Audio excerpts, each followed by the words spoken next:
प्यारे बच्चों, welcome to my channel Verma study 2020 बुकलाना। मैं यूपी बोर्ड के क्लास 11 के छात्र छात्राओं के लिए इकोनॉमिक्स सब्जेक्ट को हिंदी माध्यम से मैं फुल कोर्स कराऊंगा। यदि आप फुल कोर्स करना चाहते हैं तो मेरे चैनल को सब्सक्राइब कीजिए और बेल आइकन को प्रेस करना न भूलें, ताकि जो भी वीडियो मैं अपलोड करूं उसका नोटिफिकेशन आपको सबसे पहले मिल सके। प्यारे बच्चों, भारतीय अर्थव्यवस्था के विकास में चैप्टर 7 रोजगार, समृद्धि, अनौपचारिकरण, अन्य मुद्दे चल रहा है। इसमें पार्ट 9 अर्थात इससे पहले 8 वीडियो डाला जा चुका है और आज ये पार्ट समाप्त हो जाएगा। इसके हम अभ्यास के जो 22 प्रश्न हैं सब पढ़ लेंगे। इसके बाद भी अगर कोई चीज़ दिक्कत है, समझ में नहीं आता है तो कमेंट करें, मैं रिप्लाई करूँगा। तो 19वां प्रश्न है, विक्टर किसी बालक का नाम है। विक्टर को दिन में केवल 2 घंटे काम मिल पाता है, बाकी सारे समय वह काम की तलाश में रहता है। क्या वह बेरोजगार है और है तो क्यों? विक्टर जैसे लोग क्या काम करते होंगे? देखिए, इसमें 3 प्रश्न पूछा है। क्या वह बेरोजगार है एक, और है तो क्यों है, और तीसरा क्या काम करते हैं। तो उत्तर है कि विक्टर दिन में 2 घंटे काम करता है और वह आर्थिक क्रियाकलाप में बहुत कम समय के लिए भाग लेता है। लेकिन आर्थिक क्रियाकलाप में जब भाग लेता है तो उसे हम श्रमिक कहते हैं। हमें पता है कि श्रमिक की परिभाषा में कि जो भी व्यक्ति आर्थिक क्रियाओं में भाग लेता है या जीडीपी को बढ़ाने में योगदान देता है उसे हम श्रमिक कहते हैं। अब विक्टर 2 घंटे ही सही, थोड़ा ही समय दे रहा है, लेकिन आर्थिक क्रियाकलाप में भाग तो ले रहा है। जीडीपी तो कुछ तो पॉइंट में ही सही बढ़ तो रही है, इसलिए विक्टर को हम श्रमिक कहेंगे।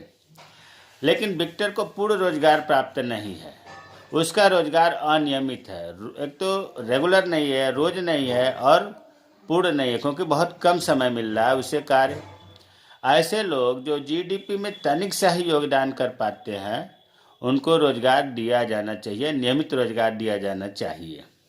विक्टर जैसे लोग क्या करते हैं? रिक्शा चलाते हैं, मोची का काम करते हैं, बिजली का काम करते हैं, प्लम्बर का काम करते हैं, छोटे मोटे रिपेयर जैसे काम करते हैं।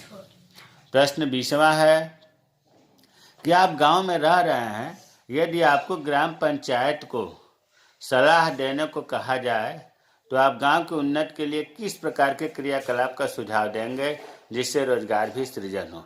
इसी प्रश्न को अगर घुमा दे कि यदि आप गांव में रह रहे हैं और गांव को निर्धनता दूर करने के लिए आप क्या सुझाव देंगे, तो यही पॉइंट लिखा जाएगा।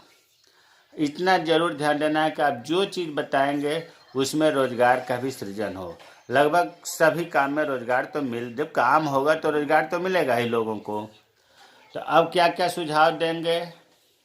पहला यह है ग्राम पंचायत मतलब यहाँ प्रधान से बात हो रही है। ग्राम पंचायत जो इसकी टीम समिति होती है उस सब से बात हो रही है कि ग्राम पंचायत आधारिक संरचना के विकास पर समुचित ध्यान दे। आधारिक संरचना मतलब फंडामेंटल स्ट्रक्चर, जैसे गांव की नालियाँ पक्की हो, पुलिया कहीं बनानी हो, सड़क की, पानी की, बिजली की, शौचालय की, आवास की, ये जो आधारिक संरचना है, बुनियादी संरचना है, गांव में बनाया जाए, समुचित ध्यान दे ग्राम पंचायत, ये सुझाव है। दूसरा है ग्राम पंचायत गांव में कुटीर उद्योगों के विकास पर बल दे। कुटीर उद्योग जो परिवार के लोग मिलजुल करके छोटे मोटे कार्य को, जैसे चटाई बनाना, अचार बनाना, छोटे मोटे खिलौने बनाना, कुटीर उद्योग, इसमें मशीन और बाहर से श्रमिक नहीं रखे जाएंगे, परिवार के लोग मिलकर काम करते हैं, खाली समय में उन लोगों को रोजगार मिल जाता है। तो कुटीर उद्योगों के विकास पर बल दिया जाना चाहिए। तीसरा है ग्रामीणों के लिए रोजगार सुनिश्चित किया जाए।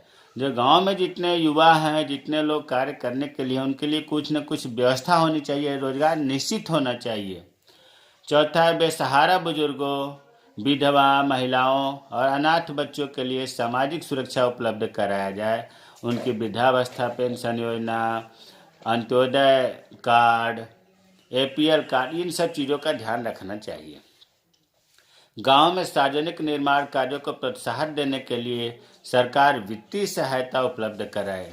सार्वजनिक काम जैसे मंदिर बनवाना हो, मस्जिद बनवाना हो, तालाब बनवाना हो, सड़कें बनवाना हो, पार्किंग बनवाना हो, बारात घर बनवाना हो, इन सब सार्वजनिक जो निर्माण कार्य हैं इनको प्रोत्साहन के लिए सरकार को पैसे गाँव में उपलब्ध कराना चाहिए। छठा है, ग्राम पंचायत देखे कि गांव का प्रत्येक बच्चा पढ़ने के लिए पाठशाला जाए। ग्राम पंचायत की जिम्मेदारी है, निगरानी रखना चाहिए कि प्रत्येक बच्चा स्कूल जाए। अगर नहीं जाता है तो उसे भेजा जाए, प्रयास किया जाए, उसके माँ बाप को समझाया जाए। सातवां है, ग्राम पंचायत गांव में बच्चों के लिए स्वस्थ मनोरंजन के साधन उपलब्ध कराए जाएं। बच्चों को खेलने के लिए पार्किंग की व्यवस्था होनी चाहिए। वहाँ पर खेलने के छोटे छोटे बच्चों के लिए झूला, स्विमिंग इत्यादि की व्यवस्था होनी चाहिए। तो ये जो अभी 7-8 पॉइंट बताया गया गांव की उन्नति के लिए विभिन्न प्रकार के सुझाव है। प्रश्न 21, अनियत दिहाड़ी मजदूर कौन होते हैं? अनियत दिहाड़ी मजदूर मतलब ये कैजुअल वर्कर्स होते हैं। जब एक श्रमिक को जितने समय काम करना चाहिए उससे कम समय काम मिलता है या वर्ष में कुछ महीनों के लिए बेकार रहना पड़ता है, पूरे वर्ष कार्य नहीं मिलता है, तो उसे हम कहते हैं अनियत दिहाड़ी मजदूर। जैसे निर्माण मजदूर, इनको जो है सामाजिक सुरक्षा, पेंशन, बोनस इत्यादि इन्हें नहीं मिलता है। तो अनियत दिहाड़ी मजदूर का मतलब हुआ कि इनका काम का कोई निश्चित नहीं है कि कब काम मिलेगा कब नहीं मिलेगा। पूरे साल में कुछ महीने ही इनको काम मिलता है, बाकी कुछ महीने इनको बेकार रहना पड़ता है। ऐसे मजदूर को हम अनियत दिहाड़ी मजदूर कहते हैं। 22वां लास्ट प्रश्न है कि आपको यह कैसे पता चलेगा कि कोई व्यक्ति अनौपचारिक क्षेत्र में काम कर रहा है या अनौपचारिक क्षेत्र में काम नहीं कर रहा है?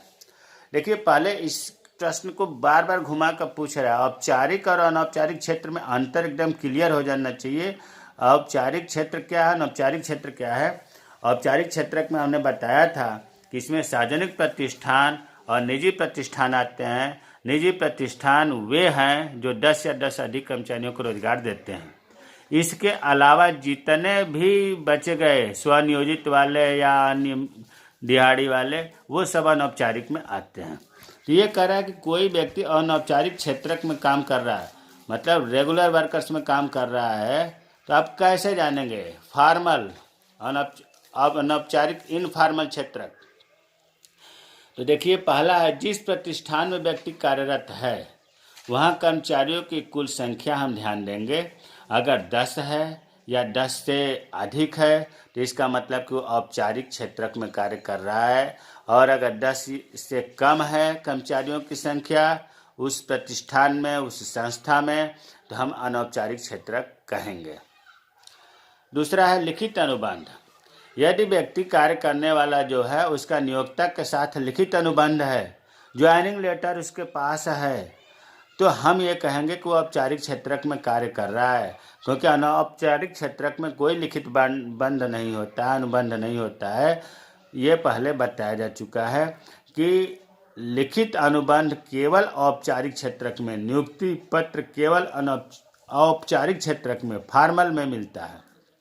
तीसरा है उसे अतिरिक्त लाभ मिल रहे हैं या नहीं, यह भी हम ध्यान देंगे कि जो व्यक्ति काम कर रहा है अगर उसको तनख्वाह के अलावा अन्य लाभ जैसे पेंशन, बोनस, पीएफ, वेतन के साथ छुट्टी, भविष्य निधि, मैटरनिटी मातृत्व लाभ आदि मिल रहा है, तो इसका मतलब को रेगुलर वर्कर्स है, औपचारिक क्षेत्र, फॉर्मल सेक्टर में काम कर रहा है। अगर ये सब चीज़ें नहीं मिल रहा है तो हम कहेंगे कि अनौपचारिक क्षेत्र में कार्य कर रहा है। मुझे उम्मीद है कि जो इस पाठ के 22 प्रश्न हैं अभ्यास में, उनको छोटे छोटे हमने कई वीडियो में डाल दिया है। उम्मीद है कि सब चीज़ें आपको समझ में आ रही होगी। अगर जो चीज़ नहीं समझ में आ रहा है तो आप कमेंट्स करें, पूछें, मैं रिप्लाई करूँगा। मेरे चैनल को सब्सक्राइब कीजिए। जय हिंद, जय भारत।